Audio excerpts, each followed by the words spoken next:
Howdy and welcome to the Confidence Through Health podcast. I'm Jerry Snyder. As an elite level athlete, owner of All In Health and Wellness, and author of the book Confidence Through Health, my goal is to help you achieve your goals and dreams using health as the conduit to get there.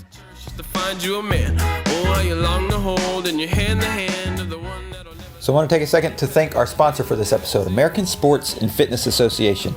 They are the place to go for your personal trainer and fitness certifications. They have a wide range of certifications, everything from personal trainer to golf fitness instructor to water aerobics to nutrition and sports nutrition.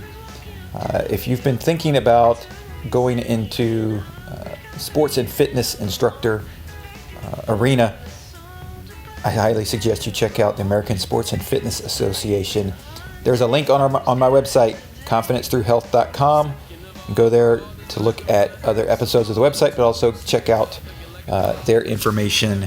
It'll link to their website, and you can check out more information about how to get certified as a sports and fitness instructor.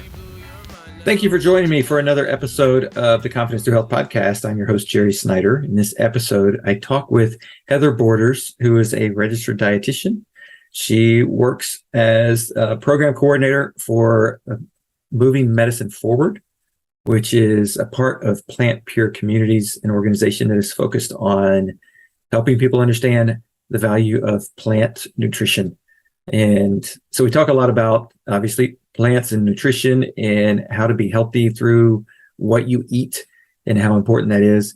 We talk a little bit about the obstacles that you come in that you face when you're trying to make decisions on your health and nutrition and trying to be outside the norm with what you're trying to put in your body as far as our society is concerned, and how to overcome those obstacles. It's great, chock filled with information and motivational tips for how to do these things. And they're small. They're easy things from a standpoint of they're not super difficult. They're not exactly I should say they're simple, but they're not exactly easy to put into place because life is hard. And so she comes up with some great tips for how to incorporate more plants into our daily diet. So I think you're going to enjoy this conversation with Heather Borders. So welcome, Heather, to the Confidence Through Health podcast. Oh, thank you so much for having me. Excited. So I'm excited to talk to you about nutrition and specifically plant-based nutrition. But before we get into all that, my listeners are going to want to know, where's your expertise? Where's your background? So tell us a little bit about yourself. Sure. So a little bit of, I'll give you the big picture and we can drill down if you need to, but sure. I actually like to say I'm a recovering engineer. So I started off in engineering and I did my time at Johnson Space Center. And I was actually training astronauts. I was actually in the medical operations department. And I transferred. I really enjoyed the life science aspect of that, the life science component of working with like the aerospace medicine doctors and things like that. So I went back to school and I focused on biomedical engineering and picked up an MBA while I was there. And that transferred me to medical devices. And so I actually spent about 7 years with a large medical device company. And that was when nutrition sort of landed on my radar. That's when my husband's cholesterol was really high. It was over 300. His triglycerides were over 300. Oh, wow. And and so that was in 2011. And, plant-based world kind of fell on our laps at that time. And we just, we were kind of open to trying something to get the cholesterol down and to do so without medication. And that was sort of the beginning of the end. And so we changed our diet and I changed my career. I went back to school for nutrition and dietetics and became a dietitian in 2016. Okay. So yeah, that's kind of the abridged version. Right. Yeah. So how's this cholesterol now? Oh man, it's amazing. And just kind of a follow-up, he made a hard right, just like I did. And his cholesterol in 6 weeks dropped about 80 points, and his triglycerides dropped about 200 points.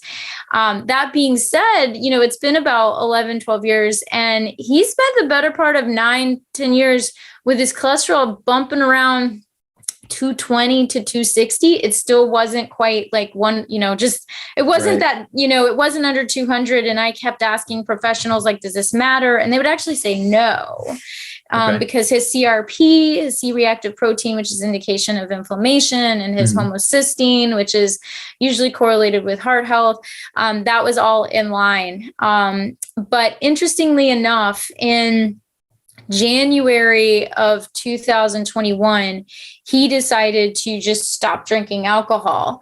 I would say he was a casual drinker, probably anywhere from like 5 to 7 drinks a week to, probably 20, just depending on what was going on. And he just stopped. And he randomly had this other blood test, like at his work or whatever, right? Like a biometric screening. And 5 weeks later, and in 5 weeks, his cholesterol was 179. I've known him since 1999. I've never seen his blood cholesterol under 200. Yeah. And so, and then his most recent, which was a year later, so this past March, roughly, it was like 149. Holy cow. And so even as a dietitian, I'm just blown away by, how unique our bodies are. And for him, I'll add that he has since started, drinking casually again, but I mean, we're talking just a few a week. So it's nothing like it was before, but it's just amazing to me, how our bodies, just react to certain things, individually, and how, that may not be someone else's situation, but for him, his body doesn't need the standard American diet, and it doesn't need that much alcohol, so. Yeah. Well, but it's interesting because you mentioned, at the cellular level, it's individually, like, we're all made from the same cells basically, but it's individually unique in how, like, our genetic code plays a part in, like, how we react to different foods and different, things in the environment, and just, like, everything we come in contact with. Yeah, and absolutely. Like, how that can be something for somebody and not for somebody else. And it can be frustrating, especially when it's a spousal situation, and like my wife and I go through that sometimes, where she's like, you can eat that and not have an issue. And I eat it and I blow up like a balloon. Yep. And I'm like, I know it stinks, but everybody's got their own uniqueness. And that's why I don't like people that just jump on fad diets because it worked for somebody else. Because, like, you really need to know what's going on. And then like your husband, like, it's know what's going on, but then go, okay, well, but that's not where I want it to be. So what do I need to tweak myself? Right. That's different from maybe what the doctors are saying, or maybe what, other people are noticing in their lives. 100%. And, we've over, the last 15 years, we've moved and we've had different doctors, and, no doctor, like, a lot of the doctors were like, oh, you can't change this. I mean, that is 100%. So we've had situations where no one really felt like his situation was curable or reversible, and yeah. So, and I see it all the time with my patients, the wives who, they may come in with their husbands, and, they just change at different rates. And even for us, I would say weight was not an issue for us, even when the cholesterol was high.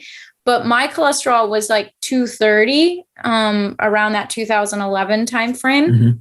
And we did the same exact changes. We were both kind of stumbling along, trying to figure it out over the course of like a month when we were kind of doing our little trial. Right. And my cholesterol dropped like 10 points. Yeah. I mean, it took a good year and a half for mine to get under 200. Yeah. And, neither of us had weight issues, but it's just a testimony to how unique people change and how long it takes for certain people. Mm-hmm. And, it kind of goes back to the more philosophy, mindset of knowing your why and why you're doing this. Right.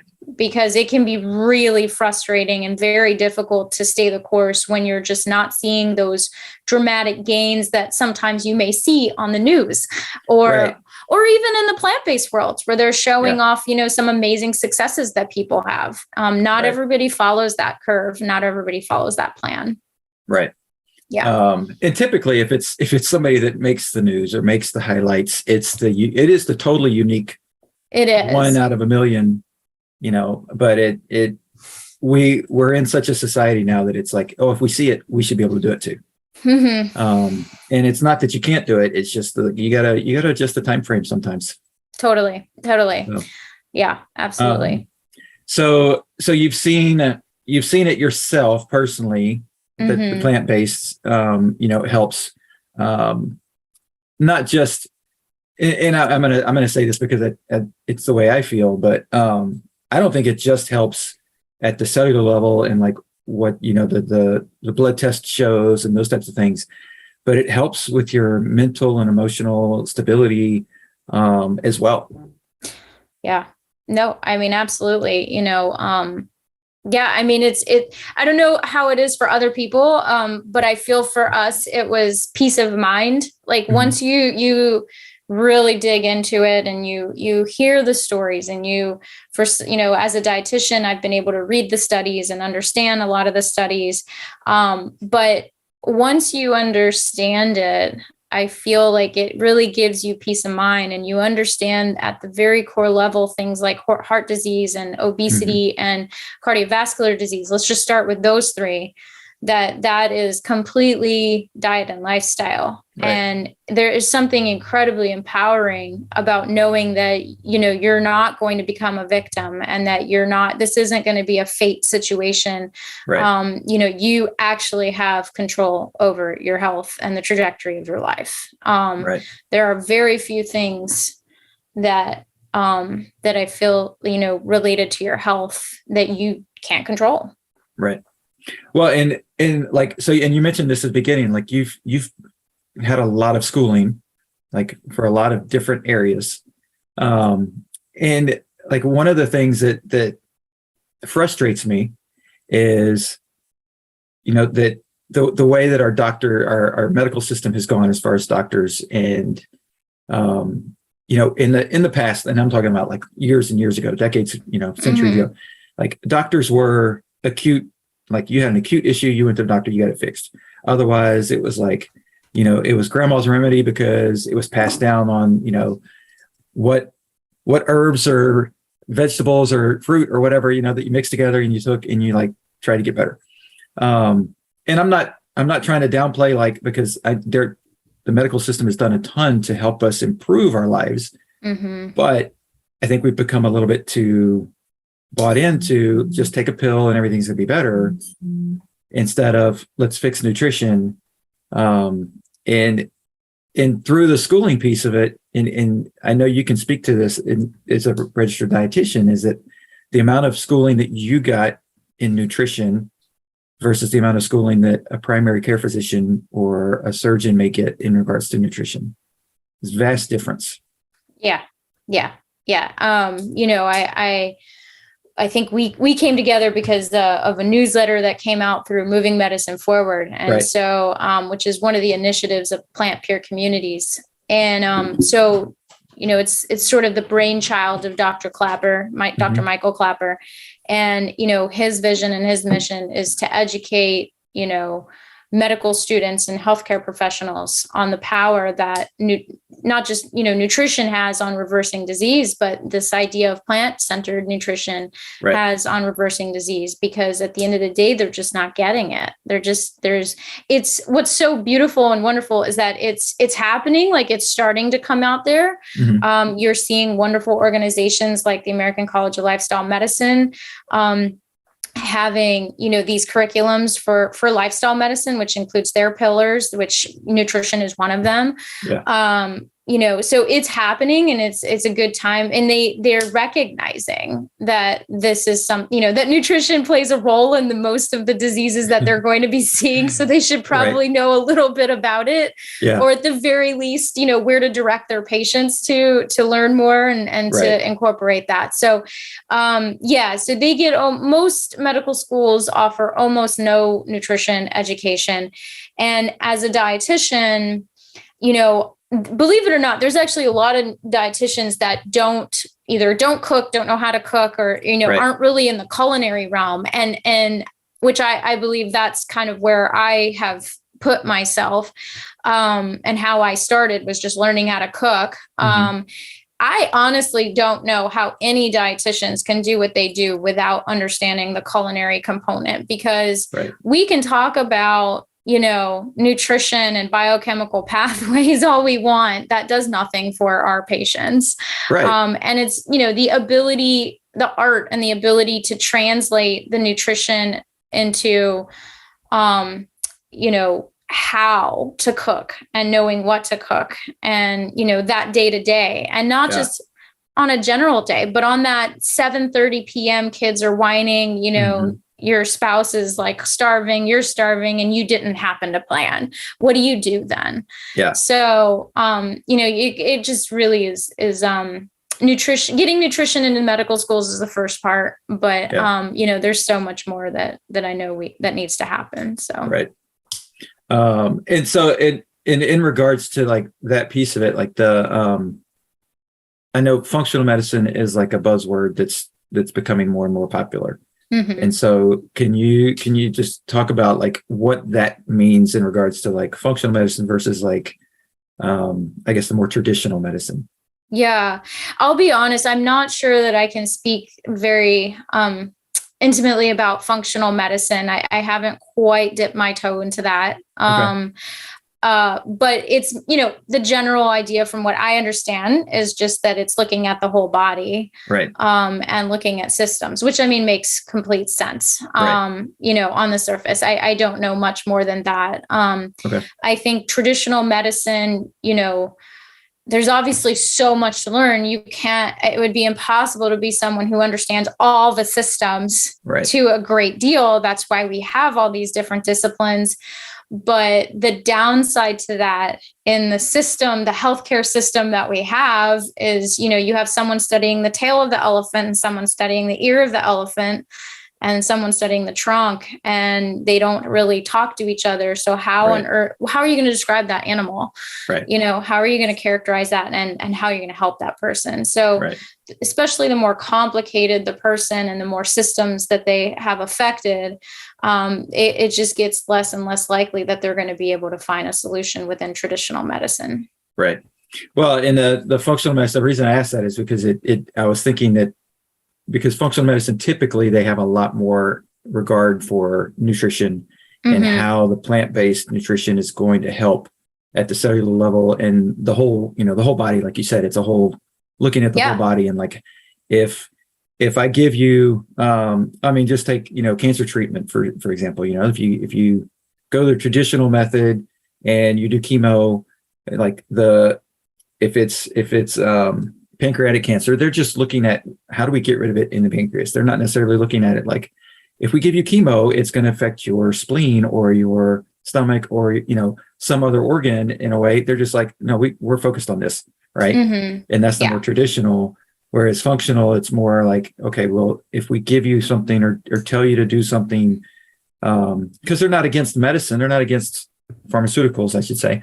But they're going to approach it more with a more nutrition-based approach first, with the whole system. Because if the rest of your body is working really, really well, it'll eventually, get everything else, bring it back up to speed. Nutrition definitely has earned its right at the table, for discussion for anything else.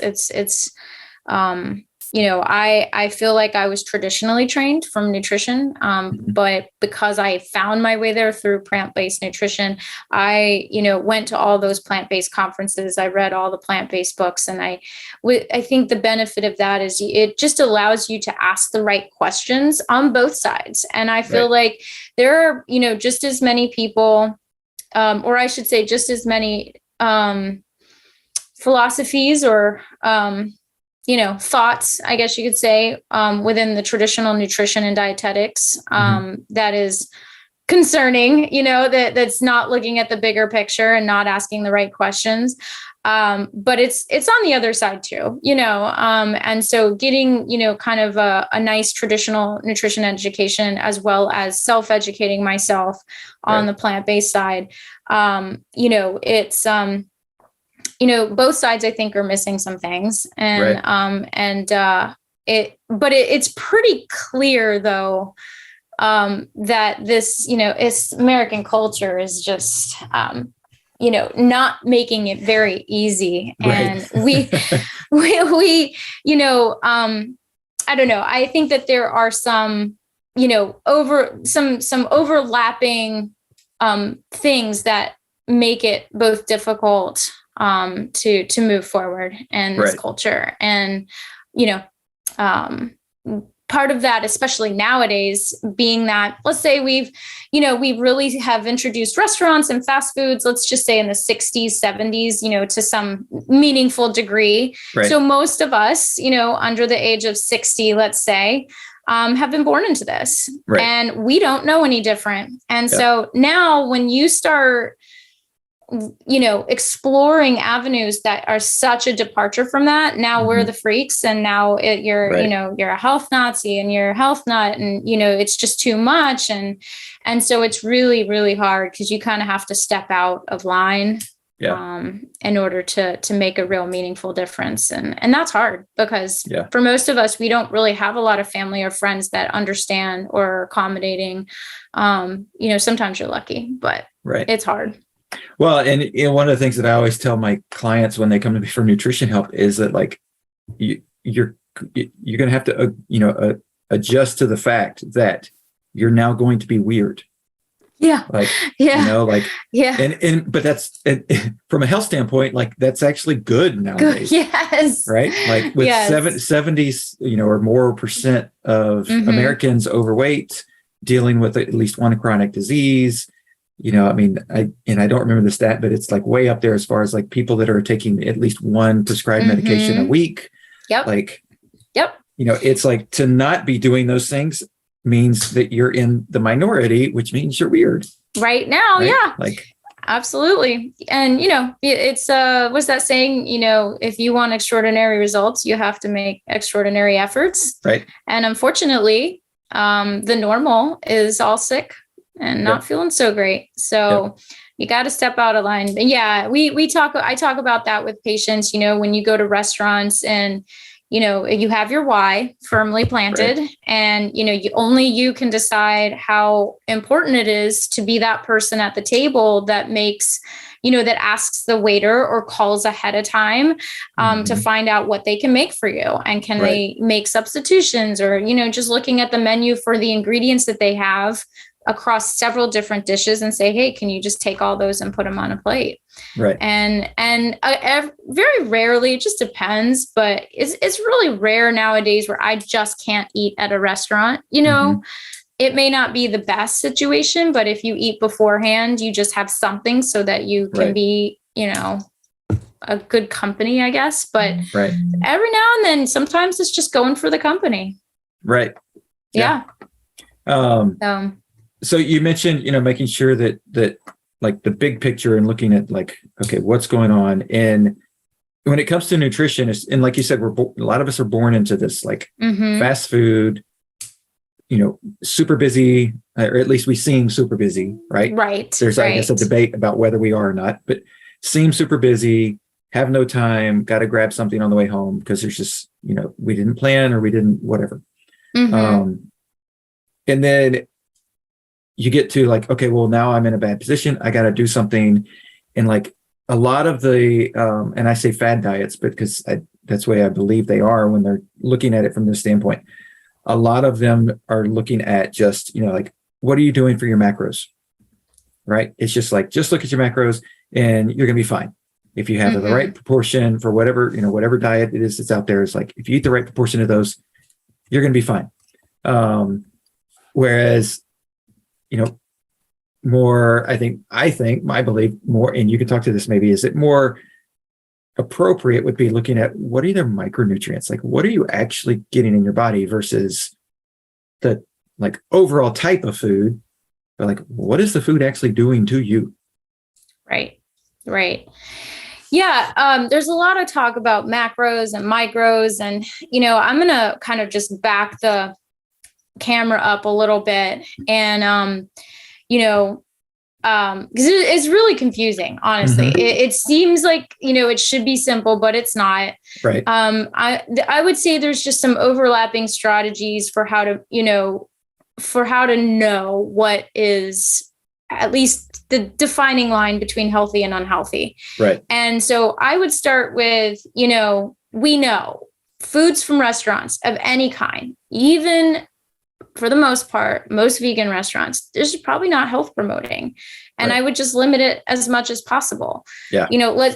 Cook your own food. Right. And that is the first thing I would recommend to people, before we start digging into the details.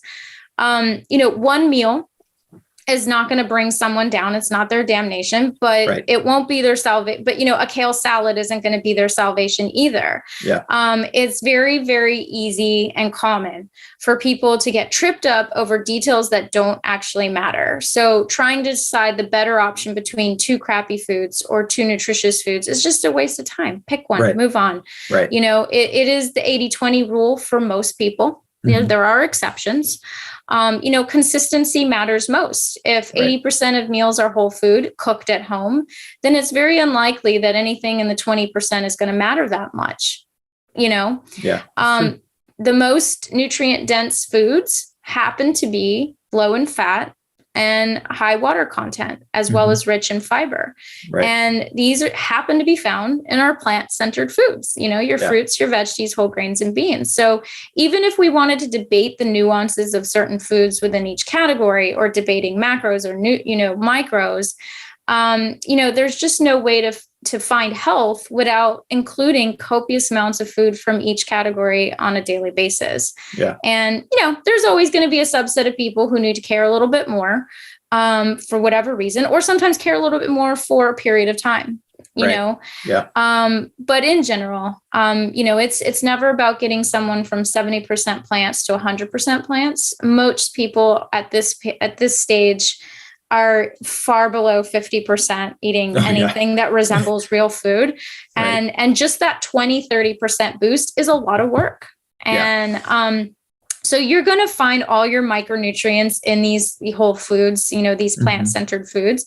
And what we're doing, when we eat processed foods, anything from a restaurant, and usually the grab and go from the grocery store, is we're just losing that opportunity for fiber, water, and subsequently all those nutrients. So does that make sense?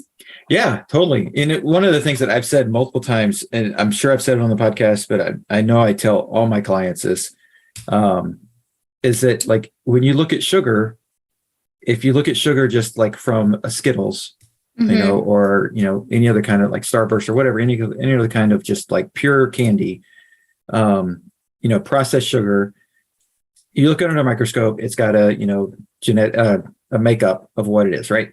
And if you look at fruit or, like an apple or orange or grapes or whatever, and you take the sugar out of it, chemically, it looks exactly the same because it's sugar.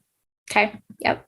But it's different when you eat it because you've got, like you said, you've got the fiber content because it's a whole food versus the stripped down, just pure sugar, and granted, those are candies, but it's the same, like a lot of our processed foods, it's stripped down and then put back in. But because it came from corn or whatever, like it doesn't have to count as an added sugar. Right. on the Right. label. And so it doesn't sound bad Yeah. when you look at the label, but then like you said, it's at the beginning, it's really confusing to look at it. And the easiest thing to do, I think, is like, if you can look at it and say, that's supposed to be a piece of broccoli and it looks like a piece of broccoli, it's probably good for me. If you look at something and it says it's got this, and this in it, and you look at it and you go, it doesn't look like any of those things. Yeah. But it may taste good, Mm-hmm.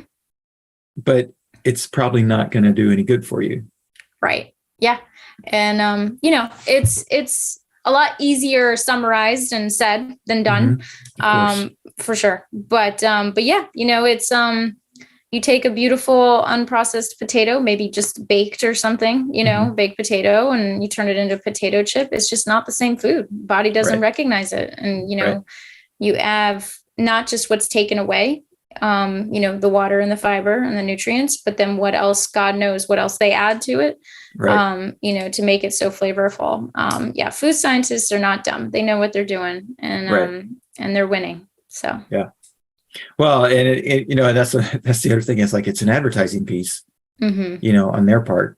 And so not only do they have to make it look, appealing in some form or fashion, but it has to taste good. And if it doesn't taste good, it doesn't matter what it looks like. Sure. And so then it's like, because I mean, if you think about it, like like take a Fruit Loop, like really, like we're really eating a little O? Like if it was, yeah. It's like, what are we really doing? But it tastes, and you're like, oh my gosh, you get that quick sugar rush. That of course doesn't last very long. Yeah, absolutely. And you're like, I could have just eaten some berries and gotten the same, maybe a little bit, not as an immediate rush of a sugar hit, but it would have been an increase and a much better long-term solution for your body. Yeah, these processed foods are, hyper palatable. So they're just concentrated source of happiness, if you will. It's just unfortunately very short-lived. And so, until we start dabbling around and start giving ourselves more whole foods, and it's hard. It takes 2 to 3 weeks to kind of undo that palate. And on a consistent basis. So if you're kind of dipping your toe in, it might take a little longer because you're sort of torturing yourself, by eating a bunch of, hyper palatable foods balanced with not so hyper palatable foods. Yeah. So. Right. And that's what I've seen with my clients is it's that 2 to 3 weeks of like that discipline, diligence of like staying away from those things. And all of a sudden like, oh, wait, wow. Like I remember I had one client that was like, I told him, I said, no, because of his triggers and what was causing him to have his, urges and cravings and all that. And I was like, look, you're not, I can't even let you have salad dressing. Like you can't have so I want you to eat a salad, like before lunch or like part of his meal plan or whatever. But I was like, no salad dressing. He was like, oh my God. Well, like 3 weeks later, he goes, dude, this salad has taste on its own. Yeah. I was like, well, yeah. Yeah. I mean, it's vegetables, it's got, but it's like you're so coating things and you're only picking up a certain level of taste at that point. Right. Yeah. And I mean, he must have had a really strong why, because that's a huge accomplishment to be willing to step so far out of comfort zone and, to entertain eating a salad without dressing, I mean, there's tons of ways to flavor it without that, but sure. Yeah. But yeah, and it's making sure that you're disciplined enough, because that's the other thing I tell people about when they're like, oh, but I had a cheat meal, and not necessarily my clients, but just anybody I talk to is like, oh, I have a cheat meal once a week. I'm like, you're killing yourself. Like not like literally killing yourself, but like trying to get better by having that cheat meal once a week. It's like you're not allowing yourself to get past that point of like, okay, the cravings are gone. Because it's just like they're just still hanging on just a little bit. Yeah. And I think that, when I'm working with someone, I always say it comes back to what do you want? Are you hitting your goals? Are you moving at a pace that's acceptable to you? Right. Because again, one meal, okay, there's 21 meals in a week, right? Right. So maybe one, where's that threshold for that person to where, they start to see the results that they want. And, for some people, the problem with one meal is that they have some kind of trigger that one meal does not just stay one meal. Right. It becomes more than that very quickly. And as we all know, getting back on the horse is really hard. Yep. So, what I'm, again, I can't speak for everybody, but what I see in my practice is something a little more dramatic, I guess, where I see people eating their foods 50% of their meals at a restaurant. And so this is not like a mystery, like why they're not seeing the results, right? So they go from eating 10 to 12 meals a week to 7 meals a week, 6 meals a week. That's probably not enough change to see enough results. And then on top of that, got, who knows what they're actually cooking at home. So, again, it's a huge change to go from eating 20, 30, 40%, something that resembles real food to eating 70, 80%. That's doubling. So this means actual change and planning and, learning. And it's hard when you're balancing a family and you're balancing work. So yeah, it's tricky, but in my experience, when people are pretty miserable, and especially if they're younger and miserable, and especially if their issues came about quickly, where they were perfectly fine through 45 or 55 or 65, and then all of a sudden they just crashed and something happened. Those people are pretty motivated because they know what health feels like, versus someone who, has struggled from their teens and in whatever area, whether it's weight issues or autoimmune issues, GI issues, and this is just their life and they don't know better. Right. It's kind of hard to know what you're striving for at that point because you haven't felt it. Yeah. And I think that's a big key in making the changes is the feeling piece of it. And unfortunately, one of the things that I've seen and I've like warned people about is like the initial change, depending on how bad your system is, like, your body is a system, how bad your system is, whether it's clogged up or just not working properly or inefficient, whatever it is. And that could be a combination of how long you've been doing it wrong, or how wrong you've been doing it, right? Because both of those could play a part in it. Like that initial change is going to be very disruptive. It is.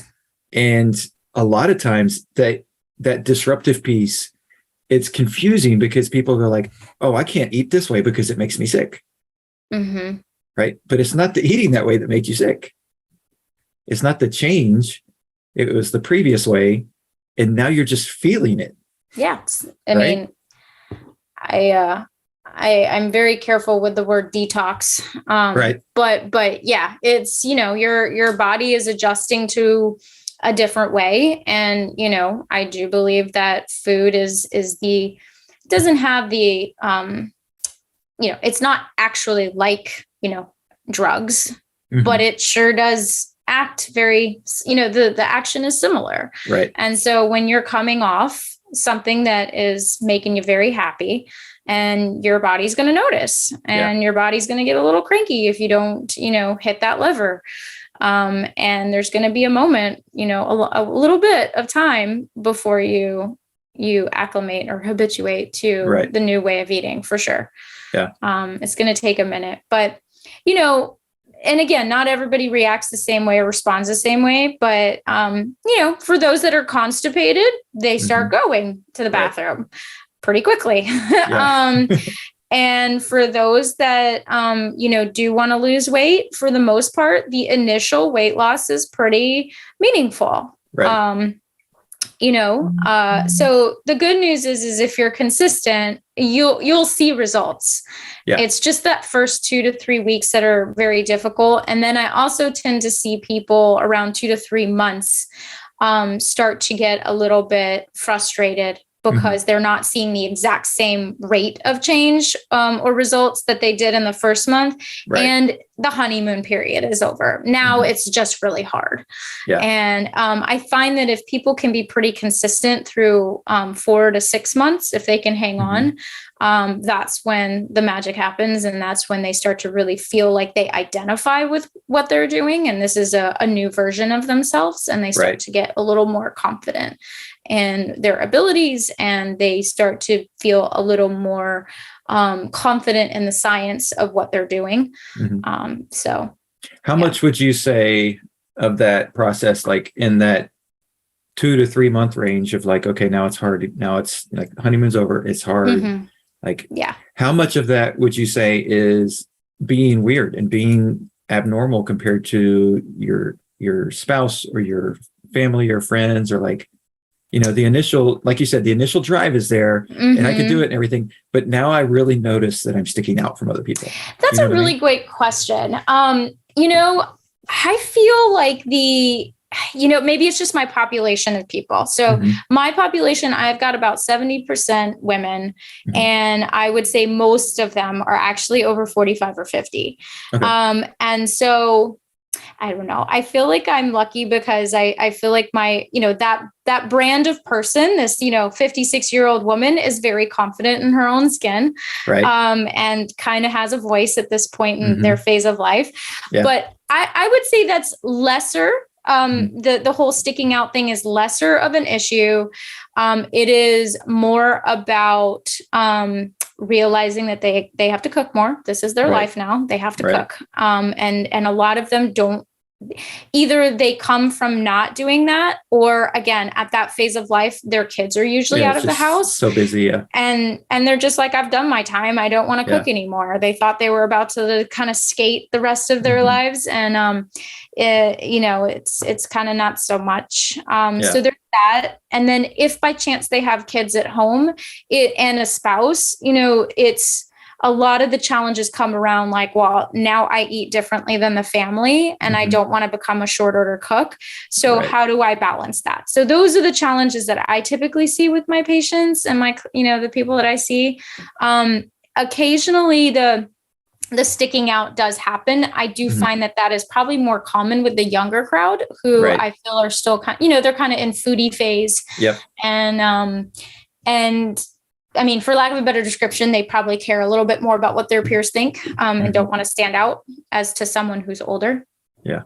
No, I would agree with that. That's I see the same thing happen. And I think a piece of it too is that like when you're in your 40s and 50s, of course I'm a guy, but from the female perspective, it's like a lot of it because I coach a lot of them. They've tried multiple things, right? And so it's like if they've done it, they know their friends have done it, right? And they're always like, okay, what have you tried? What do you? And so I don't think that they stick out as much. The guys, on the other hand, I know I've had guys, and that's a big struggle for them. Yeah, is that they're like, oh my gosh, like I'm expected to eat this or that when we go to something for work or whatever, and it's like if I order the salad, then I look like I'm strange. And like, how do I how do I fit in? Yeah. To make sure I make it up the corporate ladder type of thing. I'm a huge fan of the podcast Beat Your Genes with Jen Hawk, Dr. Jen Hawk and Dr. Doug Lyle and Dr. Nate. And, they talk about the big five a lot. And one of the pillars there is disagreeable. Where are you on the spectrum of agreeable to disagreeable? And there's no doubt, like, you can't do this unless you have an ounce of disagreeability with you, because you have to be able to stand up it's funny you mentioned the guys, because I feel like, again, I don't have too many men in my practice, but I've often said if I could make a living just working with men, I would, because I feel like they're so much easier to work with than women. Right. They just, they come ready with their notepad and they're like, just tell me what I need to do. And then they leave and they actually do it. Right. I mean, even as a woman, it's, it's palpable how much baggage and guilt and thought that women have compared to men. Right. There is a real difference. And I think that as soon as it did not take me long being a dietitian to notice that. Yeah. And it is a different dynamic. And so I see how men would have, especially, I guess, younger men. I mean, I don't know, but would have that ego issue of how do they not stand out and in a way that is uncomfortable. So right. Yeah. And I mean, it's like you've said multiple times, it's like you have to know your why. And you have to be strong enough in it to know that it's bigger than anything else out there. Yeah, absolutely. You know? So, losing weight, lowering cholesterol, feeling better, that's what I call what's, right? Right. But you have to have a why to why you want those things to happen. What are you missing out on? How would your life be better? What would change about your day? Once you feel you have an answer, then something find something you feel is a visual representation of your why and put it somewhere where you can see it every day. Right. If you have to have your why front and center, or else this lust of motivation will wear off, and it's usually pretty quickly. I had a patient, and there's things that, like, as even a dietitian or a practitioner, you just can't help them find their why. You can't make it up for them. I had an amazing patient who was a male. And he was not a typical client. He was kind of this country guy, and he was, adamant on, so he had an insane A1C, right? So it was like 12, 13, something like that. Gosh. Wow. And his cholesterol was like in the 400s. I mean, he was a hot mess, and he was probably like 50, 60 years old. And again, kind of this country guy. And he was just like, I'm not having diabetes. Like, we're going to end this. And he had his family history of diabetes. His mom died of diabetes. He watched her die of diabetes. He goes, diabetes ends with me. Like, this is not happening. He was just, his why was so strong. And he chose as his article, if you will, his mom's literally like old school medicine bag. It was a dog, and it was filled with prescriptions. Oh, and he just put it at the foot of his bed. And like every day he passed by this bag, and, he was like, he did not, like, there's nobody in his family that ate like this, not even close. And, I can't even imagine how difficult it was, but for the record, he tried it. Yeah. And I'd have to go back and look, but I feel like he went from like a 12 A1C to like a 6 without medication. Oh, wow. And he did it in like 3 months. Holy cow. It's like insane. Yeah. And, the healing you can see is something that you're just not taught. This isn't covered. And so, I think that having a why, having a support group of some kind, like, you absolutely need some kind of team or a friend. It could even be a Facebook group, right? A meetup group. It can be an RD, but someone who can hold you accountable. And, you don't have to ditch your friends, but you do have to make some new friends that are on a similar journey. Yeah. Yep. No, I agree. Because if you become, the people you hang out with, and if the people you hang out with are all, talking about, well, I'm pre-diabetic, or, type 2 diabetic, and now I'm on this medication. If they're all doing that within a 6 month or a year process, then it's like, am I next? Yeah. Absolutely. And I think that's a piece that, like you said, you don't have to ditch those friends. It's just, you need some that are also doing the things that are like doing the healthy things. So hopefully you can be the influence on those other friends that are diabetic to like get them to become the healthy friends too.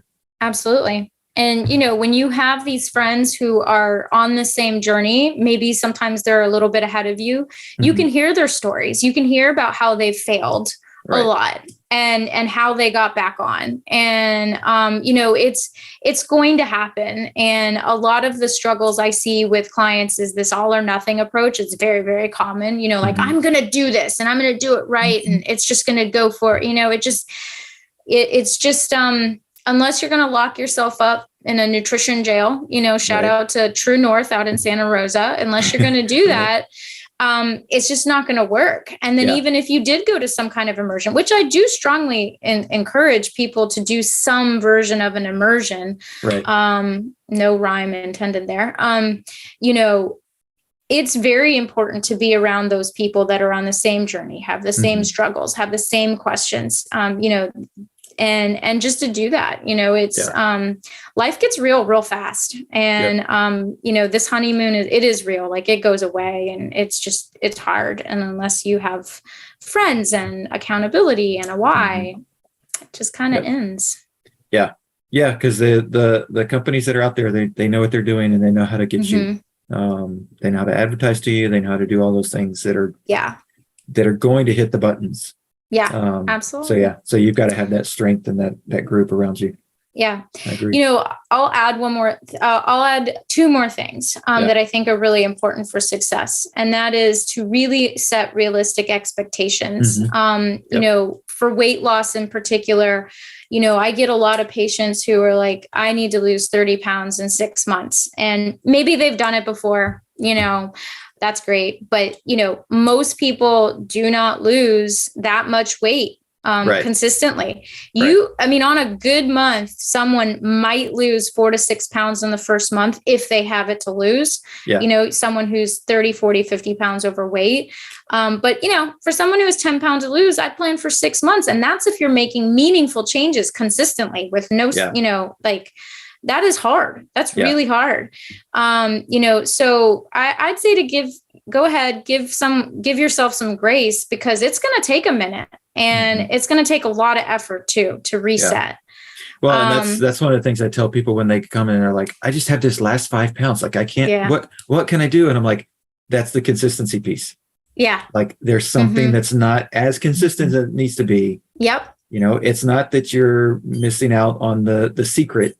Yep. It's just, there's something from a consistency piece that's just letting that hang around. And, in that situation, I always go back to, what is that last 5 pounds really going to do for you? Why is it that important? Because there's a part of me that, is thinking they're probably running, whether they know it or not, this cost benefit analysis in their head. And they're just like, kind of kicking the can down the road. Like it's not really worth it.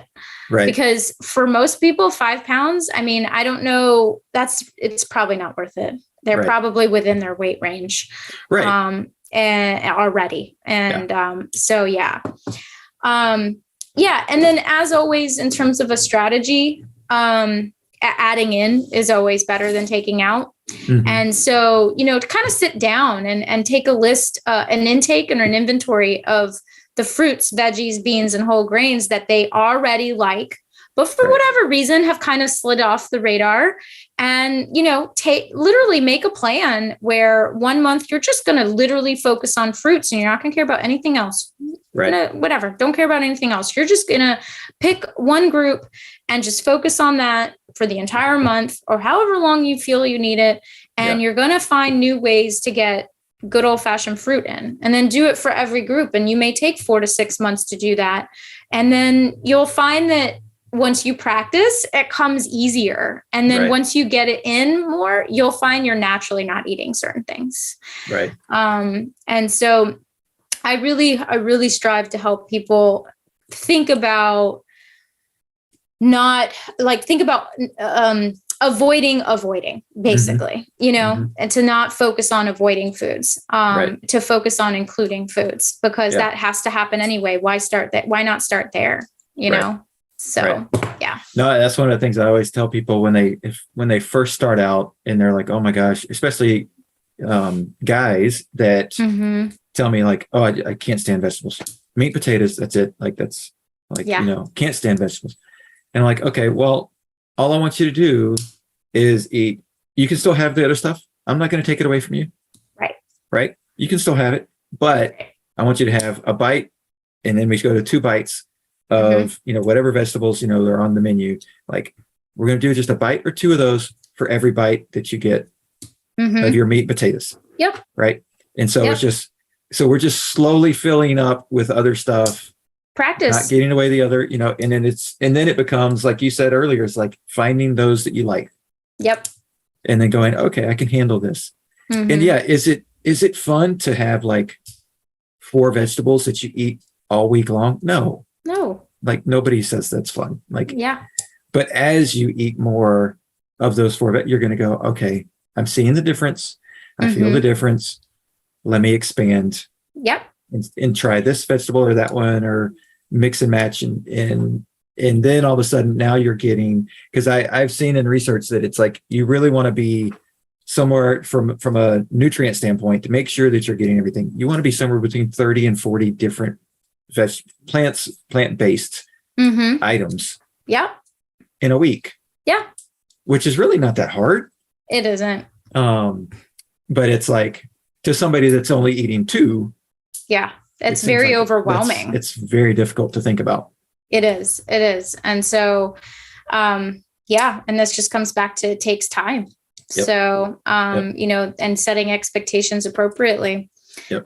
You know, the fun situations are when you have someone who sort of gets addicted to trying things, and they're just, you know, it's amazing. And then they're coming back to me with new recipes and new things. And that's really cool to see. Yeah. And when I first started out, before I went back to school, I became a Food for Life instructor with PCRM, the Physicians Committee for Responsible Medicine. And, you know, this was really what turned me was, you know, I would do a 4-week, 5-week cooking class. And it really was just a cooking demo. And, you know, if the food tastes good, they'll eat it. Right. And then if you show them, and I can cook 3 full recipes in an hour, they see it and they're like, oh, I can do that. Like, that's not that hard. That didn't take too long. And then they would come back and they're like, I made this and I made this. And then I decided to put a little bit of this in there. Right. And, you know, it's just beautiful. Yep. It's like, wow. And that was really what turned me on to kind of exploring this a little more, and going back to school for nutrition, because I thought, okay, like there's something here. And I felt like this is a really beautiful area where you can make some big impacts, you know? Yeah. So for sure. That's cool. Yeah. Well, I'm glad you found your way here, because it's obvious you're passionate about it, and helping people. And so before we close up, tell us, you know, a little bit more about like how somebody can either get involved with, or like get their doctor involved with, moving medicine forward. Because I know that y'all are doing a lot of great things, but it takes a village to get everything going. It really does. Okay. So first of all, we have Plant Pure Communities, which is a 501c nonprofit organization whose mission is to build stronger, healthier, and more sustainable communities.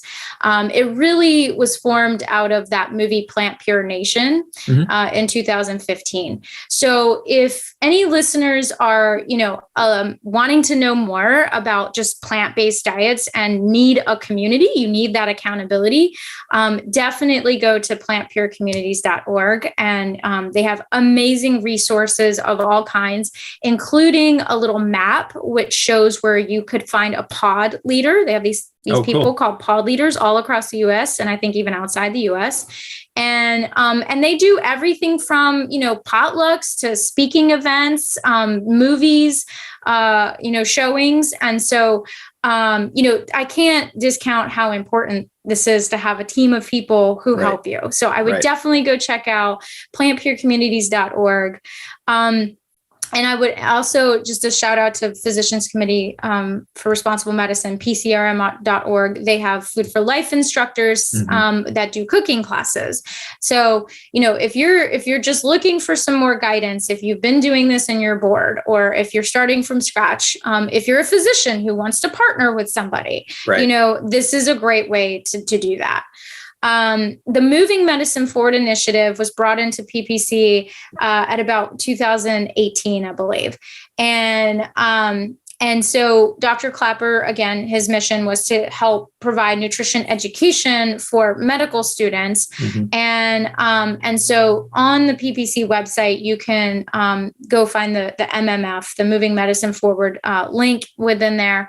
And we have a variety of different things. So he does a monthly clinical forum where he interviews physicians, and they usually go over case studies. So it's on the clinical side. It's really great for healthcare providers and for medical students. And you can ask all the questions you want in the chat.